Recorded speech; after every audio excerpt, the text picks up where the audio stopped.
From the outside looking in, Alex Chen had everything figured out. At 32, he owned a small but growing real estate business, drove a car that turned heads, and lived in an apartment with a view that made his friends envious. But what truly made others believe Alex had won at life was Lily, his girlfriend of 3 years. Lily Torres worked as a kindergarten teacher, spending her days surrounded by finger paintings and the honest laughter of children. With her warm smile and patient nature, she had a way of making people feel understood. When she and Alex met at a mutual friend's barbecue, the connection was immediate. She loved his ambitious drive, and he admired how she could find joy in the smallest things. "You're still coming to my parents' anniversary dinner next weekend, right?" Lily asked one evening as they sat on their small balcony, the city lights twinkling below them. She was curled up in her favorite oversized sweater despite the warm spring air. Alex nodded without looking up from his phone. "Wouldn't miss it," he said, though his mind was elsewhere. He'd been distant lately, and Lily had noticed but hadn't pushed. She believed in giving people space when they needed it. What Lily didn't know was that Alex's real estate business was struggling. He had made some bad investments, and the charming confidence that had once won clients over was beginning to read as desperation. He kept up appearances, but the expensive car was 3 payments behind, and he'd been juggling credit cards to maintain their lifestyle. And then he met Olivia. Olivia Barrett came from old money and was looking to invest in several properties. She walked into Alex's office on a Tuesday afternoon, her designer clothes and confident stride immediately setting her apart. She was beautiful in a calculated way, the kind of beauty that came from expensive skincare routines and regular salon visits. "I've heard you're the person to talk to about investment properties in this area," she said, extending a manicured hand. That first meeting lasted 3 hours. By the end, Alex had not only secured a new client but had also been invited to a networking event at Olivia's family estate. It was the kind of opportunity that could save his business. The networking event turned into dinner, which turned into drinks at an exclusive rooftop bar. Alex told himself he was just being a good businessman, that staying close to a wealthy client was smart strategy. He didn't mention these meetings to Lily. "You remind me of my father," Olivia told him one night, her 3rd glass of wine making her words slightly loose. "He started with nothing too. Built everything from the ground up." Alex, who had been raised in a comfortable middle-class home and had never actually struggled, nodded as if he understood hardship. "Sometimes you have to take big risks to get what you want." Olivia leaned closer. "And what is it that you want, Alex?" The question hung between them, loaded with possibility. In that moment, with the city spread out below them and the heady scent of Olivia's expensive perfume clouding his judgment, Alex allowed himself to want things he shouldn't. Over the next few weeks, Alex began living a double life. With Lily, he maintained the routine they had established over years. Sunday morning coffee runs, helping her grade papers at the kitchen table, movie nights where they would debate plot holes. But increasingly, his mind was elsewhere, calculating how to spend more time with Olivia. Olivia offered him a world he had only glimpsed through magazine spreads and social media: yacht parties with influential people, dinners where a single bottle of wine cost more than his monthly car payment, and most importantly, connections to clients who could turn his struggling business around. "You could be part of this world permanently," Olivia told him one night as they stood on the balcony of her penthouse. "Someone with your talent shouldn't be scraping by." "I'm not exactly scraping by," Alex protested weakly, though they both knew it wasn't true. "Let's be honest with each other," Olivia said, turning to face him fully. "Your business is struggling. I've looked into it. But I see your potential, and I'm willing to invest heavily. My family has connections you couldn't imagine. We could be partners." Her fingers brushed against his arm. "In every sense." That night, Alex crossed a line he had promised himself he wouldn't. When he returned home at 3 a.m., Lily was asleep, her reading glasses still perched on her nose, a stack of her students' artwork waiting to be hung in her classroom beside her on the bed. He gently removed her glasses and felt a twist of guilt in his stomach. The next morning, over breakfast, Lily mentioned she had received a strange text from a number she didn't recognize. It just said, "Ask Alex about Tuesday night. Do you know what that's about?" Alex's coffee cup paused halfway to his lips. "Probably a wrong number," he said, but he knew better. Olivia was forcing his hand. Later that day, he called Olivia in a panic. "Did you text Lily? We need to talk in person," was all she said before hanging up. When they met at her penthouse that evening, Olivia was direct. "I don't share, Alex. I want you to end things with her." "It's not that simple," Alex argued. "We have history, a life together, and a future going nowhere," Olivia countered. "I'm offering you everything you've ever wanted. Don't pretend you're satisfied with teaching finger painting to 5-year-olds and struggling to make rent." "We don't struggle to make rent," Alex said defensively, though recently it had been close. "My family is preparing to launch a major real estate development. I've convinced them you should be the face of it." "That's 7 figures, Alex, minimum." Olivia stepped closer. "But I need to know you're all in." That night, as Alex drove home, his mind raced. He had worked so hard to project success, and now real success, the kind that couldn't be faked with leased cars and maxed-out credit cards, was within reach. But it came with a condition. Lily couldn't be part of that future. The following week, Lily suggested they take a day trip to the mountains, a 3-hour drive away. "We haven't done anything just for us in ages," she said. "There's this beautiful hiking trail I read about. It ends at a lookout point that's supposed to be amazing." Alex agreed, seeing an opportunity he hadn't consciously been looking for. The morning of their trip was clear and bright. Lily was excited, packing a lunch and chattering about finally having a full day together. Alex was quieter, distracted by the weight of the decision he hadn't yet fully admitted to himself that he had made. As they drove into the mountains, Lily noticed his silence. "Everything okay? You seem a million miles away." "Just thinking about work," he lied, turning up the radio to discourage further conversation. The hiking trail was as beautiful as Lily had described, dense forest giving way to occasional clearings with breathtaking views. They saw a few other hikers as they ventured further from the main path, following Lily's printed map toward the promised lookout point. "It should be just ahead," Lily said, checking the map again as they entered a particularly secluded section of forest. The trees grew thicker here, blocking most of the sunlight. Alex hung back slightly, watching Lily move ahead of him. Her dark hair was pulled back in a ponytail that swung with each step. She looked so alive, so present in the moment. For a brief second, he considered turning back, not just from the trail, but from the path he had started down with Olivia. Then his phone buzzed in his pocket. A text from Olivia. "My parents approved the development. They want to meet you tomorrow. Have you handled things?" In that moment, something in Alex shifted. Later, he would tell himself it was temporary insanity, a break from reality. But the truth was simpler and more terrible. He made a choice. When Lily turned back to point out a deer in the distance, she didn't see the change in Alex's expression. She didn't notice how he scanned the area, noting how far they were from the main trail, from other hikers, from help. "Alex, look," she said excitedly, pointing toward a small clearing where a young deer stood frozen, watching them. Alex moved toward her, his steps deliberate now. He had hiked this area 2 days earlier, alone, and had found a spot where the ground was soft from recent rains, where the forest floor dipped into a natural depression that could easily be deepened. "It's beautiful," he said, coming to stand beside her. Then, with a movement that surprised even himself with its swiftness, he struck her from behind. Lily crumpled without a sound, unconscious before she hit the ground.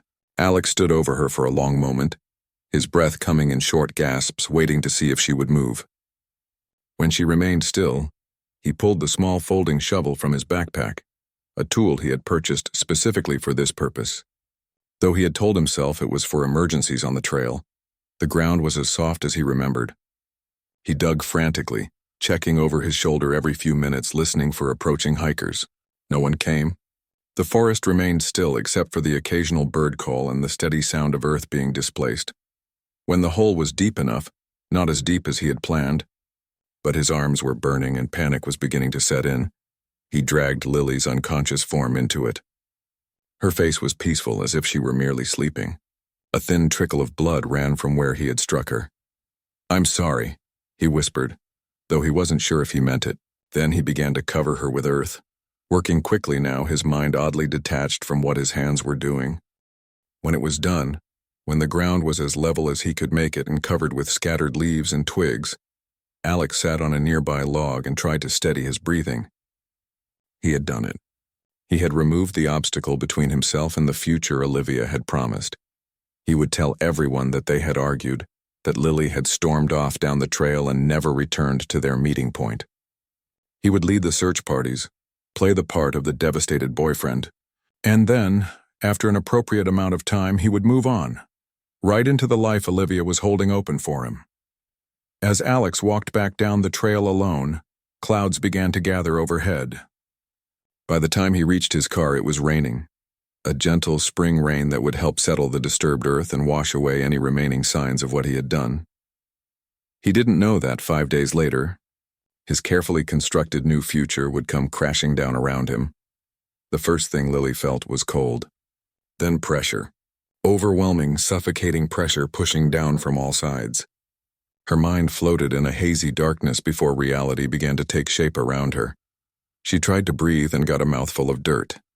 Panic exploded through her body as consciousness returned fully. She couldn't move, couldn't breathe, couldn't see. Her lungs burned as she fought the instinct to gasp for air, knowing it would only fill her mouth and nose with more soil. "I'm buried," she realized with horrifying clarity. "I'm in the ground." The last thing she remembered was hiking with Alex, pointing out a deer in the forest, then nothing. Just darkness and now this living nightmare. Lily forced herself to stay still, to control the panic threatening to consume her. Panicking would use oxygen she couldn't afford to waste. She had no idea how deep she was buried or how long she'd been unconscious. Minutes, hours. With painstaking effort, she wiggled the fingers of her right hand, creating the tiniest pocket of space. Then she moved her wrist, her arm. The earth was loose, recently disturbed, not packed tight. This gave her the first flicker of hope. Someone buried me in a hurry, she thought. And with terrible certainty, she knew who that someone was. Alex. The realization was like ice water in her veins. Alex had done this to her. The betrayal cut deeper than any physical pain, but Lily couldn't afford to dwell on it now. She needed to channel every ounce of energy into survival. She worked her right arm upward, pushing through the dirt inch by agonizing inch. Her lungs screamed for fresh air. Black spots danced in her vision, though there was nothing to see in the absolute darkness. Finally, her fingers broke through to something different. Not emptiness, but a layer of leaves and twigs. She was close to the surface. With renewed determination, Lily pushed her arm all the way through, feeling cool air on her fingertips for the first time. She worked furiously now, clawing at the earth above her face, creating a small tunnel to the surface. When the first breath of fresh air reached her nose and mouth, she nearly sobbed with relief. Bit by bit, Lily excavated enough space to turn her head, to breathe more freely. Then she began the slow, exhausting process of digging herself out completely. By the time she pulled her legs free from the shallow grave, night had fallen. She lay on the forest floor covered in dirt, trembling with exhaustion and shock. Every muscle in her body ached. Her head throbbed where Alex had struck her. She could feel dried blood in her hair. The forest around her was silent except for the occasional rustle of nocturnal creatures. Stars peeked through the canopy of trees overhead, indifferent to her suffering. Why? The question echoed in her mind as she struggled to sit up. Why would he do this? But deep down, she suspected the answer had something to do with the late-night texts, the unexplained absences, the growing distance between them over the past few months. There was someone else, someone worth killing for. Lily took stock of her situation. Her phone was gone, probably taken by Alex. She had no water, no food. She was miles from the nearest road, in an area she wasn't familiar with, and it was the middle of the night, but she was alive. Against all odds, she was alive. Using a nearby tree for support, Lily pulled herself to her feet. Dizziness washed over her, and she waited for it to pass. Then she tried to orient herself. They had been heading east on the trail toward the lookout point. If she went west, she should eventually reach the parking area where they had left the car. Of course, Alex and the car would be long gone. She began to walk, stumbling often in the darkness. Her mouth was bone dry, her stomach hollow with hunger. But the physical discomfort was nothing compared to the emotional trauma of what had happened. Alex had tried to kill her. The man she had loved, had built a life with, had deliberately lured her to this remote spot and buried her alive. "I'm not going to die here," she thought fiercely. I'm going to survive, and I'm going to make sure he pays for what he did. Hours passed as Lily made her slow way through the forest. She followed what she hoped was the trail, though in the darkness it was hard to be sure. Twice she had to stop and rest, her body pushed to its limits. As dawn began to break, painting the forest in soft grays and blues, Lily heard the most beautiful sound. Voices. Distant but unmistakably human. Hello? She tried to call out, but her parched throat produced only a raspy whisper. She forced herself to move faster, following the sounds. She came upon them suddenly, an older couple with hiking gear and a large dog. They were setting up a small camp stove at the edge of a clearing, likely preparing breakfast before an early morning hike. The woman saw Lily first and gasped, dropping the pot she was holding. "Oh my God, Frank, look!" The man turned and his eyes widened in shock. Lily knew what she must look like. Covered in dirt, blood crusted in her hair, clothes torn, face pale and drawn from her ordeal. "Please," she managed to whisper. "Help me." They rushed to her side as her legs finally gave out. The woman, Pat, Lily would later learn, wrapped a blanket around her shoulders while Frank pulled out a water bottle. "What happened to you?" Pat asked, her voice gentle with concern. "Were you attacked? Did you fall?" Lily took a careful sip of water, the liquid heaven against her parched throat. She considered what to tell them. The truth seemed too incredible, too horrifying to share with strangers. But another thought had been forming during her long night in the forest. A thought born of survival instinct and a newly awakened sense of strategy. I don't remember," she lied. "I was hiking and I think I fell. Hit my head." Frank nodded sympathetically. "Memory loss is common with head injuries. We need to get you to a hospital right away." As they helped her to their vehicle, Lily made another decision. "Please don't call the police yet," she said. I need time to remember what happened." The couple exchanged concerned glances but agreed. They drove her to the nearest emergency room where doctors immediately took her for examination. The hospital room was bright and sterile, a stark contrast to the dirt grave she had escaped from. A kind-faced doctor checked her vitals and examined the wound on her head. "You're severely dehydrated and have a mild concussion," he told her. "But you're incredibly lucky. No broken bones, no internal bleeding. We'll need to keep you overnight for observation." Lucky wasn't the word Lily would have chosen, but she nodded, allowing herself to sink into the clean hospital bed. "We should contact your family," a nurse suggested. "Is there someone we can call?" "No," Lily said quickly. "There's no one." The thought of her parents receiving news of her ordeal was too much to bear, and she didn't want word getting back to Alex that she was alive. Not yet. When the nurse left, Lily reached for the small TV remote by her bed. She needed to know how much time had passed, what might be happening in the outside world. Had Alex reported her missing? Was there a search party? Or had he come up with some other story to explain her disappearance? The local news answered her questions quickly. There was a brief segment about a missing woman, her last seen hiking with her boyfriend. Alex had indeed reported her missing, claiming they had separated on the trail and she never returned to their agreed meeting point. The camera cut to Alex, standing at the trailhead, his face a perfect mask of concern and grief. "I just want her to come home," he told the reporter, his voice breaking. "If anyone has seen anything, please come forward." Lily felt sick watching him, recognizing the performance for what it was. How many times had she seen him use that same sincere expression with clients, with her parents, with her? She had always thought it was genuine. The news segment ended with a number to call with information and a recent photo of Lily smiling at a friend's wedding. She turned off the TV, her mind racing. Alex thought she was dead. Everyone thought she was missing, possibly dead. And suddenly, Lily saw the power in that misconception. If Alex knew she was alive, he might try again. But if she stayed missing while she recovered, while she gathered evidence, while she planned, Lily asked the nurse for a newspaper and was shocked to discover only 2 days had passed since the hiking trip. It felt like a lifetime. She spent that night in the hospital forming a plan. The couple who had found her, Pat and Frank, visited the next morning bringing clean clothes and a prepaid phone they'd purchased for her. "We saw the news," Pat said quietly. "You're the missing woman they're looking for, aren't you?" Lily nodded, too exhausted for further deception. "Your boyfriend did this to you," Frank said. It wasn't a question. Tears filled Lily's eyes. "Yes," The couple shared a look, some unspoken communication passing between them. Then Pat took Lily's hand. "Our daughter went through something similar years ago," she said. "Different circumstances, but the same betrayal by someone she trusted. We understand why you might not want to go to the police right away. We have a cabin," Frank added, "about 3 hours from here. No one would look for you there.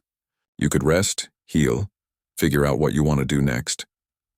Lily studied their faces, searching for any sign of deception or hidden motives. She found only compassion, perhaps tinged with the protective instinct of parents who had seen their own child suffer. "Why would you help me? You don't even know me." Pat squeezed her hand. "Because when our daughter needed help, strangers helped her. Sometimes that's all we can do. Pass on the kindness we've received." That afternoon, against medical advice but with the doctors unable to legally detain her, Lily checked herself out of the hospital. She left no paper trail, paid in cash with money Pat had given her, and walked out the back entrance where Frank was waiting with their car. As they drove away from the town, Lily looked out the window at the mountains in the distance, the same mountains where Alex had tried to make her grave. 3 days had passed since he buried her. 2 more days, and she would be ready to rise from the dead and face her would-be murderer. Alex Chen had no idea what was coming for him. Pat and Frank's cabin sat nestled among pine trees, overlooking a small, quiet lake. It was rustic but comfortable, with a stone fireplace and large windows that let in natural light. For Lily, it became both sanctuary and war room. "No one knows about this place except our family," Frank assured her as he showed her around, "and they don't come up here until summer." "You can stay as long as you need," Pat added, stocking the refrigerator with groceries they'd picked up on the drive. Lily thanked them, overwhelmed by their kindness. "I don't know how I'll ever repay you," Pat shook her head. "Just take care of yourself, and when this is all over, maybe help someone else who needs it someday." After they left, promising to check in by phone every few days, Lily stood alone in the quiet cabin. For the first time since escaping her grave, she allowed herself to truly feel everything. The terror, the betrayal, the rage, the grief. She sank to the floor and wept until she had no tears left. Then she got up, washed her face, and began to plan. The prepaid phone Pat and Frank had given her became her lifeline to the outside world. Using it carefully, making sure it couldn't be traced back to her location, Lily began gathering information. First, she looked up news about her own disappearance. The search had been called off after 4 days, sooner than usual for a missing hiker. But Alex had apparently convinced authorities that wild animals must have gotten to her. There had been recent mountain lion sightings in the area, which supported his theory. Next, she looked up Alex. His social media remained respectfully quiet. A few posts about her disappearance, asking for information, expressing his devastation. But through some careful searching of mutual friends' accounts, she found what she was looking for. Alex was already being seen around town with another woman. Tall, expensively dressed, perfectly manicured, Olivia. So this was why he had tried to kill her. For this woman, for whatever she represented or offered. The knowledge settled in Lily's stomach like a stone. Using the cabin's spotty internet connection, Lily dug deeper. She created a fake social media account and began following Olivia Barrett. It didn't take long to piece together who she was. The only daughter of real estate mogul Richard Barrett, heir to Barrett Development Group, one of the largest property developers in the state. Photos showed Olivia at charity galas, on yachts, at exclusive clubs. And increasingly, Alex was in these photos too. Always careful to stay in the background, not too obvious so soon after his girlfriend's disappearance, but definitely there. Definitely part of Olivia's world now. A week after arriving at the cabin, Lily's physical wounds had begun to heal. The gash on her head had closed, leaving a thin scar hidden by her hairline. The bruises had faded from angry purple to yellowish green. She had regained her strength through careful eating and gentle exercise, walking the trails around the cabin. But the psychological wounds were still raw. She jumped at unexpected noises. She couldn't sleep in complete darkness, and sometimes she would wake gasping for air, feeling the weight of soil pressing down on her. On the 8th day, she received a text from Pat. "News says boyfriend moved in with new girlfriend. Thought you should know." Lily wasn't surprised, but the confirmation still hurt. She texted back a simple thank you and then sat by the window watching the sun set over the lake. The next morning, she decided it was time to move forward with her plan. She couldn't hide in this cabin forever, and the longer she waited, the more settled Alex would become in his new life, the more confident he would grow that he had gotten away with attempted murder. First, she needed evidence. Without it, it would be her word against his, and Alex had always been convincing, charming, believable. Lily made a list of what she would need. The clothes she had been wearing when he buried her, still caked with dirt from the grave. Medical records from the hospital documenting her injuries. Photos of the burial site 4. Any evidence of Alex's motive, his connection to Olivia, financial troubles, etc. She already had the first 2 items. Pat had saved the dirt-covered clothes, sealing them in a plastic bag at Lily's request. And before leaving the hospital, she had asked for copies of her medical records, claiming she needed them for insurance purposes. The burial site would be trickier. She would need to return to the hiking trail, find the exact spot, and document it before nature erased all evidence. And she would need to do this without being seen. As for Alex's motive, she had a theory but no proof. If he had been having financial problems, as she suspected, those records would be in their shared apartment.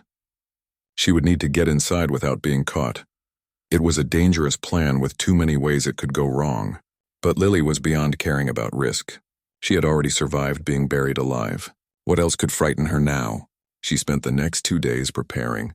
She used some of the cash Pat had given her to buy hair dye, turning her distinctive dark brown hair to a nondescript blonde. She purchased sunglasses and a hat for further disguise, and she bought a prepaid bus ticket to the city. Before leaving the cabin, she wrote a long letter detailing everything that had happened and everything she planned to do. She sealed it in an envelope addressed to the local police department, with instructions for Pat and Frank to mail it if they didn't hear from her within 3 days. "It's just a precaution," she assured them over the phone. "I don't expect anything to go wrong." "Be careful," Pat said, her voice tight with worry. "These men, they can be unpredictable when cornered." "I know," Lily replied softly. "But so can I." The bus ride to the city gave Lily time to refine her plan. She would need to move quickly but carefully. First, the hiking trail to document the burial site. Then their apartment to search for evidence of Alex's motive. And finally, reconnaissance on Alex and Olivia, learning their routines, their plans, finding the perfect moment to make her return from the dead. She arrived in the city late afternoon and checked into a small motel on the outskirts, paying cash and using a fake name. From there, she called a taxi to take her to the hiking trail parking area. "Kind of late to start a hike, isn't it?" the driver commented as they pulled into the nearly empty lot. Lily forced a smile. "Just taking some sunset photos. Won't go far." She waited until the taxi had disappeared down the road before setting off on the trail. Though it had been less than 2 weeks since that day, it felt like returning to the scene of someone else's life, someone else's tragedy. The Lily who had walked this path with Alex no longer existed. Finding the exact location took longer than she expected. The forest looked different in the fading light, and her memories of that day were fragmented, distorted by trauma. But eventually she recognized a distinctive twisted tree, then the clearing where she had seen the deer, and then she found it, the depression in the earth where she had clawed her way out. It was partially filled in by fallen leaves and forest debris, but still recognizable as a disturbed area of ground. Nature had not yet fully reclaimed it. Lily took photos with the prepaid phone, careful to capture the location's identifiable features and the dimensions of the makeshift grave. She collected a soil sample in a small plastic bag, noting the distinctive reddish color of the earth here. And she recorded a video speaking in a calm, clear voice despite the emotions churning inside her. "This is where Alex Chen attempted to murder me on April 15th. He brought me to this remote location, struck me unconscious and buried me in this spot. I regained consciousness while buried and managed to dig my way out." She panned the phone camera around slowly, showing the surroundings, the disturbed earth, then her own face, alive, determined, marked by a thin scar at her hairline. By the time she finished documenting the site, darkness had fallen. Lily used the phone's flashlight to guide her back to the main trail, every sense alert for other hikers or park rangers. But she encountered no one. Back at the motel, she uploaded the photos and video to a secure cloud storage account, then cleared them from the phone. Evidence secured, she turned her attention to the next phase, their apartment. Alex would be at work tomorrow, but she couldn't risk using her key in case he had changed the locks. Instead, she would need to find another way in. Mrs. Chen, their elderly neighbor who had always had a soft spot for Lily, might be willing to help. But that would mean revealing herself to someone who might tell Alex. As Lily weighed her options, her phone buzzed with a news alert she had set up for Alex's name. She opened it to find a business article announcing that Barrett Development Group had named Alex Chen as the lead agent for their new luxury condominium project. The article included a quote from Richard Barrett. "Alex brings fresh energy and vision to this project. We're excited to welcome him to the Barrett family, both professionally and personally, as he and my daughter begin their life together." Attached was a photo of Alex, Olivia, and her father at a press conference. Alex beamed with pride, one arm around Olivia's waist. He looked happier than Lily had seen him in months. Certainly not like a man grieving his missing girlfriend. Lily stared at the photo, a cold clarity washing over her. This was it, the motive laid out in black and white. Alex had tried to kill her to clear the path for a relationship with Olivia and a lucrative business deal with her father. She no longer needed to risk breaking into their old apartment. This news article, combined with the evidence from the burial site and her medical records, would be enough to at least open a police investigation. But Lily wasn't ready to go to the police. Not yet. First, she wanted Alex to know that she knew. She wanted to see his face when his carefully constructed new life came crashing down around him. The article mentioned an upcoming gala fundraiser hosted by the Barrett family to celebrate the launch of the new development project. It would be held at the Grand Hotel downtown in 3 days' time. Lily smiled grimly as she made a new plan. She would need a dress, she would need an invitation, and she would need the element of surprise. The dead girlfriend of Alex Chen was about to make a very public resurrection. The Grand Hotel lived up to its name, with soaring marble columns and crystal chandeliers that cast a warm glow over the assembled guests. The Barrett family's annual charity gala was the social event of the season, drawing the city's elite in their finest attire. Lily stood across the street, watching the steady stream of luxury cars pull up to the entrance.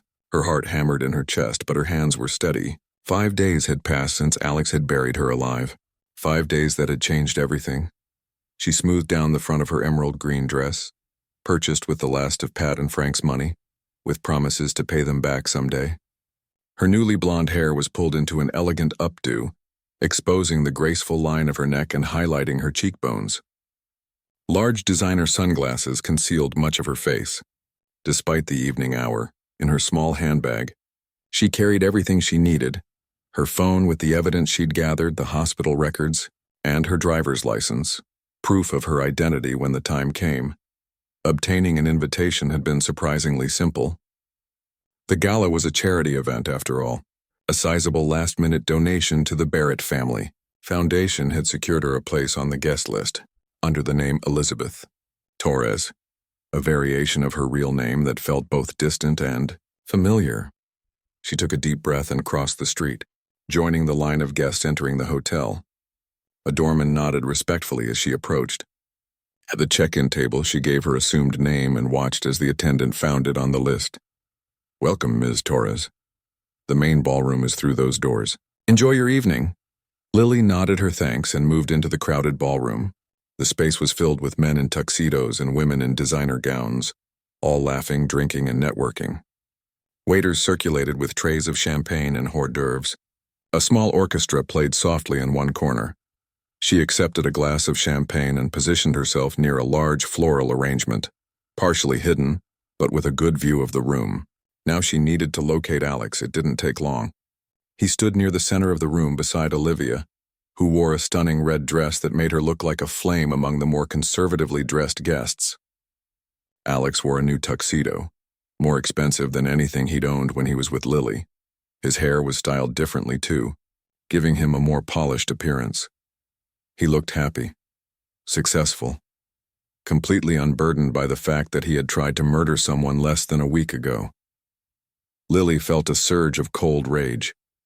She took a sip of champagne, using the moment to compose herself. This wasn't about emotional confrontation.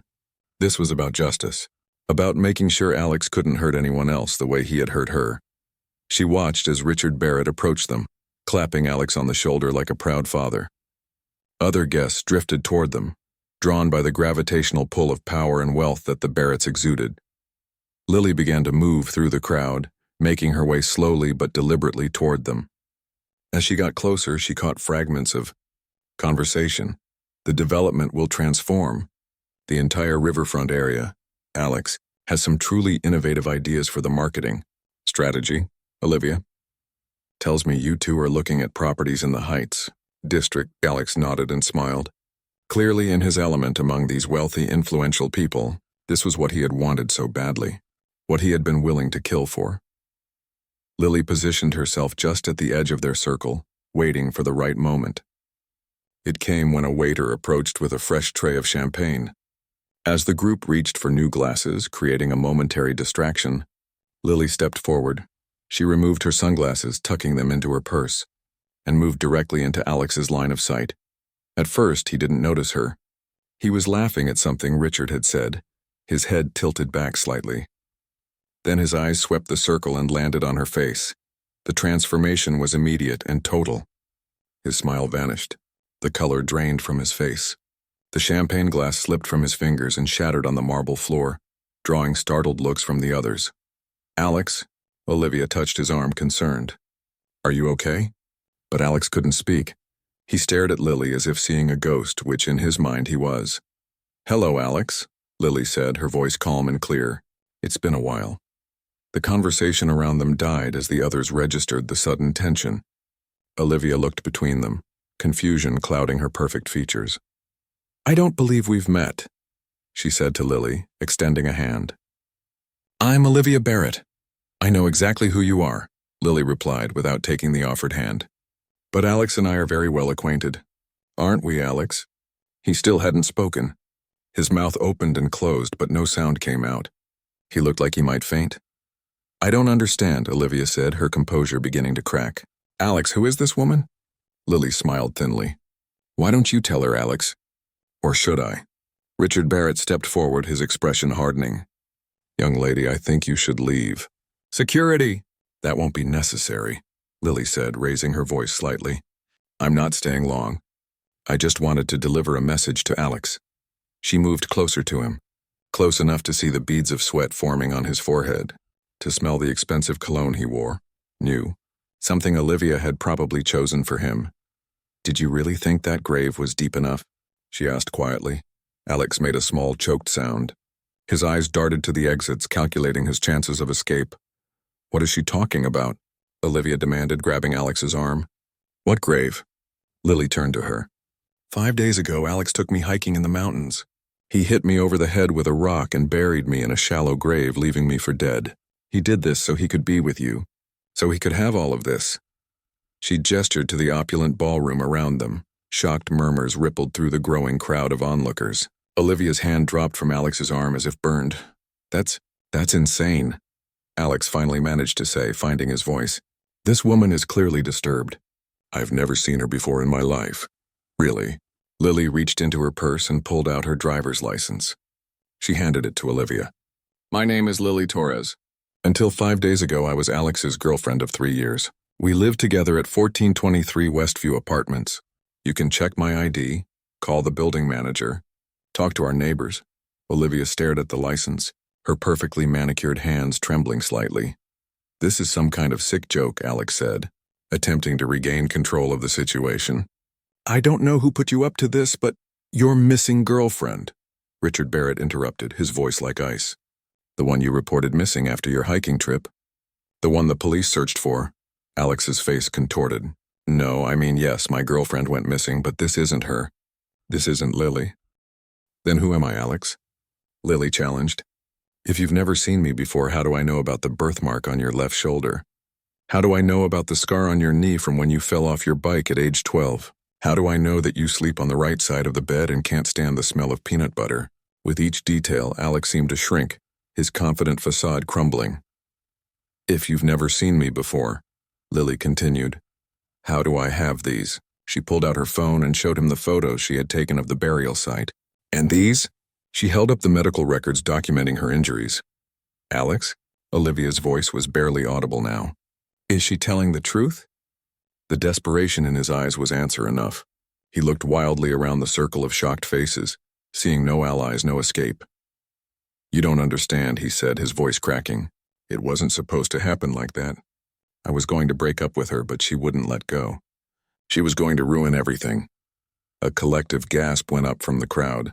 Richard Barrett stepped away from Alex as if distancing himself from contamination. I've already contacted the police, Lily said, her voice steady despite the emotions roiling inside her. They're on their way now. I have all the evidence they need.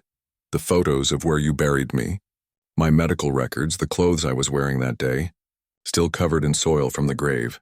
As if on cue, a commotion at the ballroom entrance drew everyone's attention. 2 police officers were making their way through the crowd, directed by hotel security.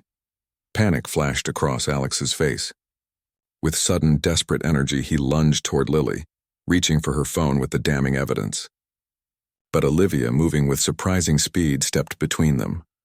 Don't you dare, she hissed, her beautiful face contorted with disgust. The police officers reached them and took in the scene.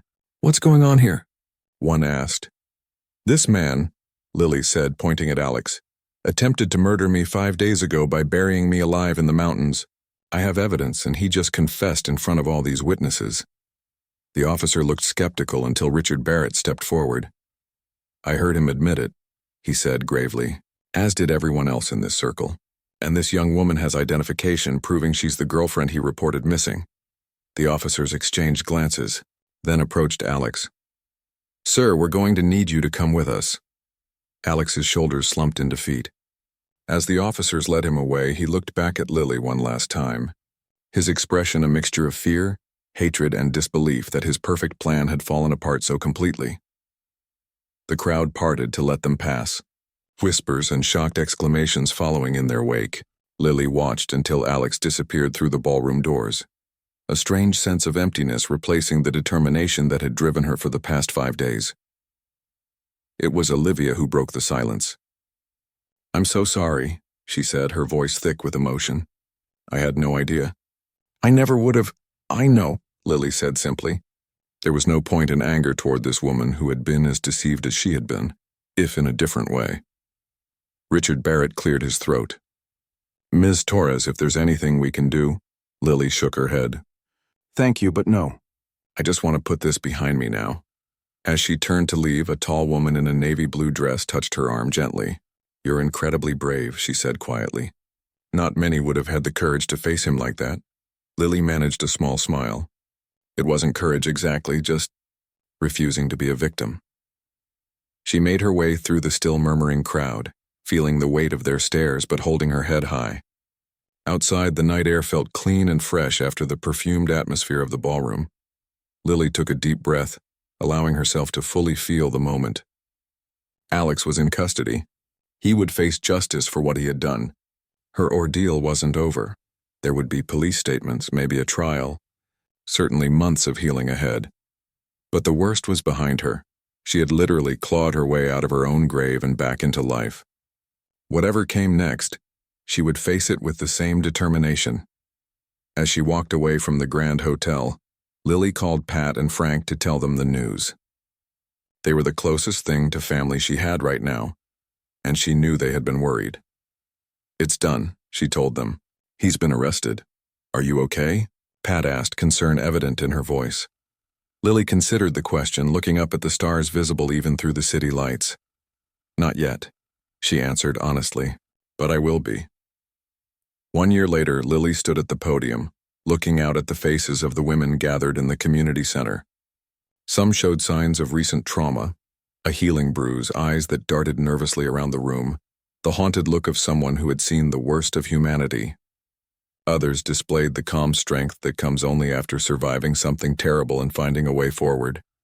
My name is Lily, she began, her voice steady and clear, and like all of you, I survived something I never thought I would face. The room was silent as she told her story, not for the first time, but it never became easier to share. She told them about Alex, about the hike, about waking up buried in the earth. She told them about digging herself out, about the kindness of strangers, about her decision to take control of her own justice. When I confronted him at that gala, she said, I wasn't just confronting the man who tried to kill me. I was confronting the idea that victims should stay buried, that we should disappear and make life easier for those who hurt us. She saw nodding heads, understanding eyes. These women knew. They understood in a way that even her closest friends and family never fully could. The trial was difficult, Lily continued. Alex's lawyers tried to paint me as unstable, as someone making up a story for attention. They questioned why I didn't go to the police immediately, why I gathered evidence on my own. She paused, remembering those grueling days on the witness stand, the defense attorney's hostile questions, Alex's empty eyes staring at her from the defendant's table. But the evidence was too strong. The medical records, the photos of the burial site, the soil samples that matched the dirt on the clothes I was wearing that day, the witnesses from the gala who heard his confession. What she didn't mention was how Olivia had testified against Alex, her composed testimony helping to seal his fate, or how Richard Barrett had used his considerable influence to ensure the case received proper attention from the district attorney's office. 6 months ago, Alex was sentenced to 15 years for attempted murder, Lily said, but my journey didn't end with his conviction. In many ways, it was just beginning. She gestured to the room around them, the newly opened Torres Survival Center, funded partly by a settlement from a civil suit against Alex and partly by a surprise donation from the Barrett Family Foundation. This center exists because surviving isn't the end of the story, it's the beginning. It's about what we choose to do with the life we fought so hard to keep. After the talk, as the women broke into smaller support groups, Lily stepped outside for a moment of quiet. The center was located in a renovated warehouse with large windows and a small garden in the back, where survivors could sit and find moments of peace. Pat found her there, sitting on a bench beneath a young maple tree. That was a powerful talk, the older woman said, joining Lily on the bench. In the year since they'd met, Pat and Frank had become like family to her. They had attended every day of Alex's trial, a steady presence of support when Lily's own parents had found the whole ordeal too difficult to face. I still get nervous every time, Lily admitted. But you do it anyway, Pat said with a gentle smile. That's courage. Lily looked up at the branches of the maple tree just beginning to bud with spring's arrival. Sometimes I wonder what would have happened if I hadn't gotten out of that grave. If someone else had found me, or if I hadn't been strong enough to dig my way out. But you were, Pat said simply. And that's what matters. Their conversation was interrupted by Lily's phone ringing. She checked the screen and took a deep breath before answering. Hello, Detective Rivera, she said, putting the call on speaker so Pat could hear. Ms. Torres, the detective's voice crackled through the speaker. I wanted to let you know personally before you hear it elsewhere. We've arrested Kevin Mitchell. Lily felt her heart rate quicken. You're sure it's him? DNA evidence confirms it. He's the one who attacked those 3 women in Westside. The pattern matches what you helped us identify, targeting women who live alone, stalking them for weeks before making a move. Will they testify? Lily asked, thinking of the support group inside, knowing how difficult it could be to relive trauma in a courtroom. 2 have agreed so far, Detective Rivera replied. Your work with them made a difference. They trust the system a little more because of you. After hanging up, Lily sat in silence for a moment. When she had started consulting with the police department 6 months ago, using her experience to help them understand and support victims of violent crimes, she hadn't expected it to become so central to her new life. That's 3 more women who will get justice, Pat said quietly. It's not enough, Lily replied. There are so many more. You can't save everyone, dear. But each one matters. Lily nodded, knowing Pat was right. The work was slow and often painful, but it gave purpose to what had happened to her. It was a way of making meaning from senseless violence. Later that evening, Lily drove to her small apartment on the other side of town. She had never returned to the place she'd shared with Alex. Too many memories, too much pain embedded in those walls. Instead, she had started fresh, creating a space that was entirely her own. As she made dinner, a simple pasta with vegetables, her phone chimed with a text message. It was from Olivia Barrett, a rare communication since the trial had ended. Saw your center featured in the paper today. Proud of what you're doing. Let me know if the foundation can help with the expansion plans. It had taken time for Lily to accept help from the Barretts. At first, it had felt too close to Alex, too connected to the reason he had tried to kill her. But Olivia had been persistent in her desire to make amends for unwittingly playing a role in what had happened. We were both deceived by him, Olivia had told her during one difficult conversation after the trial. In different ways, but still.